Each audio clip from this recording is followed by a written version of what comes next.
Welcome back to Hardball. If it's true that money is power, both the Republican and Democratic presidential candidates have nothing to worry about. Most are millionaires, or at least one has a net worth in the hundreds of millions. Here's how some of the candidates' net worth breaks down. And these numbers are inexact. They're based on official reports, which are wide-ranging in what they might mean. On the Republican side, it's estimated that Rudy Giuliani's worth between, I love this, imagine filling out a tax form that says, I made between 20 and 70 million last year, I'm not sure where. John McCain, 25 to 38, and that's pretty good for a guy who's always been in public life. And Mitt Romney, estimated to be worth between 190 and 250. He's the big guy. On the Democratic side, Hillary Clinton's estimated to be worth between 10 and 50. And Barack Obama between 1 and 2, and John Edwards between 22 and 60. There's a wide range. Big bucks for all, but what does it mean? Let's hear from our hardballers, Michelle Bernard with the Independent Women's Forum. Is that a conservative or a liberal group? It's right of center, free market group. Oh, I like the way you say that. And Michael Powell is a Democratic strategist. Michael Powell, why do you have to have at least a couple million in anti-money to get in this game? You know, they're not spending their own money in these campaigns, are they? No, Chris, I just think that I don't know what you do about all the money in politics unless you... No, these are money to get to be candidates, not spending money, having it.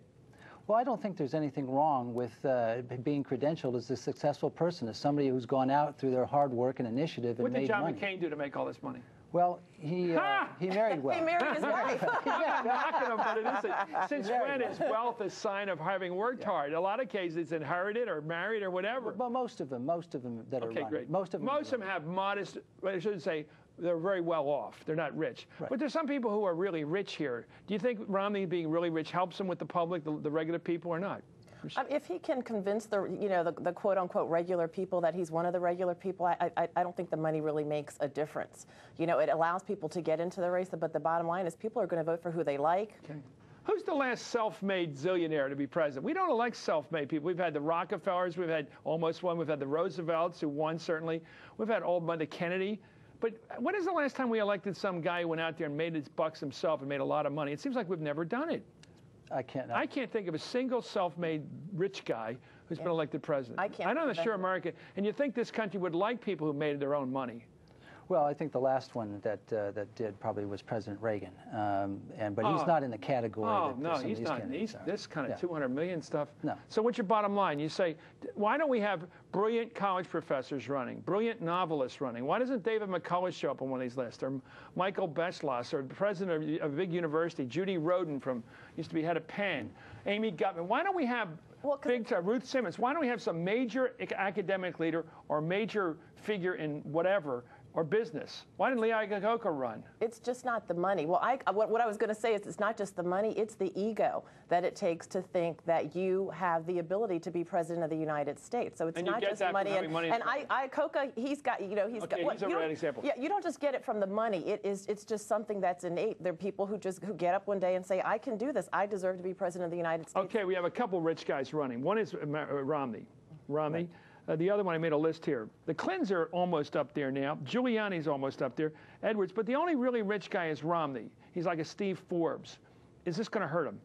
That's your question now, Michael. I don't think so. I really do. People too well off? No, I really don't think so. I mean, I don't, he looks to me as if he is comfortable in his skin. He looks to me like he's a person who is... worked hard, has been rewarded through his hard work and initiative. He made the money. He made it. But that's so rare. I said, isn't it odd in a country where we love to say you can make it here, that a guy who did make it on his own doesn't have a bigger advantage? Well, listen, we will find out. Mike Blumenthal may prove this for us, too. It's somewhere down the line. Right. And I think if he does run... Not Mike Blumenthal. Mike Bloomberg. Yeah. Mike Blumenthal was the former Secretary of Treasury. Hey, we'll be right back with Michael Powell. I haven't gotten anything out of this conversation. I have no idea. Is it good to be rich in American politics like the Kennedys, Rockefellers, and Roosevelts? Doesn't make a difference. I think it helps you with Democrats. It's always good to be rich. I think Democrats like old money, and Republicans like new money. We'll be right back with Michael Powell and Michelle Bernard, and stay up on all the news between the scenes here on Hardball. Get your daily email briefing. Just go to our website, hardball.msnbc.com. You're watching it only on MSNBC. About this, Michael Powell, this Gonzales thing. We lost Wolfowitz to the World Bank the other day. Now it looks like there's a drumbeat for a no-confidence vote in the U.S. Senate next week. Is this going to be the end of Alberto Gonzales? It's hard to say, Chris, because, he has an enormously high threshold for pain. I don't know how the guy gets up in the morning. Is that his job now, to just take it?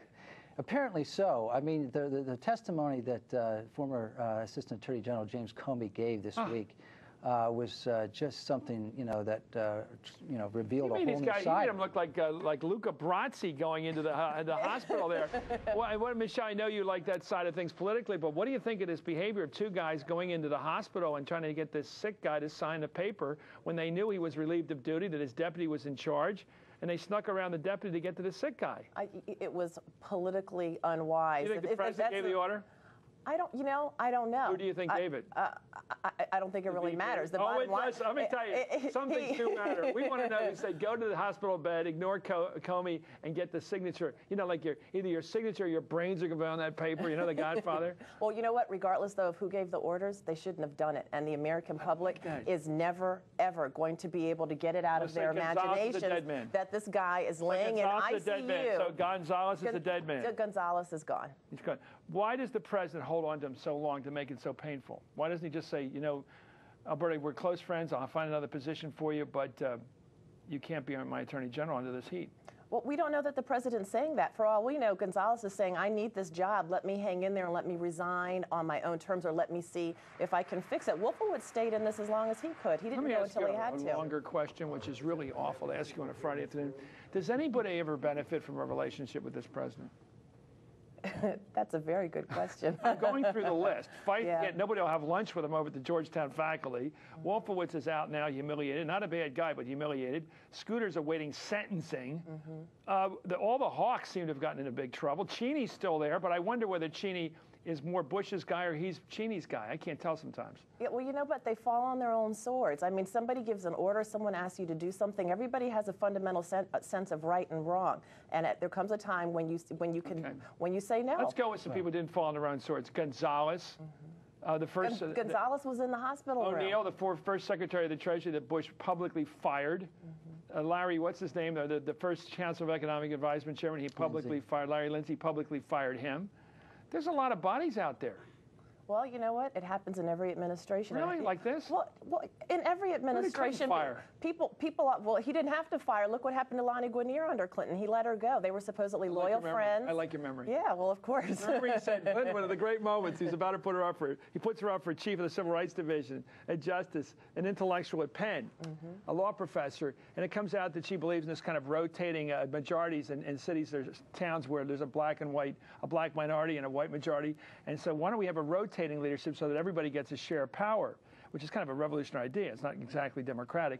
And Bill Clinton is confronted with that document she wrote. He said, I never read her stuff before. Like, he puts her for chief of the Civil Rights Division. Then he says, I never read her stuff. Now I'm going to dump her. Exactly. And they were supposedly lifelong friends, hanging out on Martha's Vineyard together. Sayonara. No. You got a great memory. Well, what do you think? You think this administration is not coming apart at the seams right now? It is coming apart at the seams. It is. And hopefully they can pull it together. Who's next to go? I don't know. Time will tell. Do you think Condi's doing a good job? I do. I'm a big supporter of Condi Rice. What's she doing? She's trying to make waves. She's trying to deal with rights in the Middle East. A little late on the Middle East. Excuse me? A little late on the Middle East, like 7 years to try to put together a deal over there. Well, arguably, the United States has been really late on the Middle East for the last 20 years.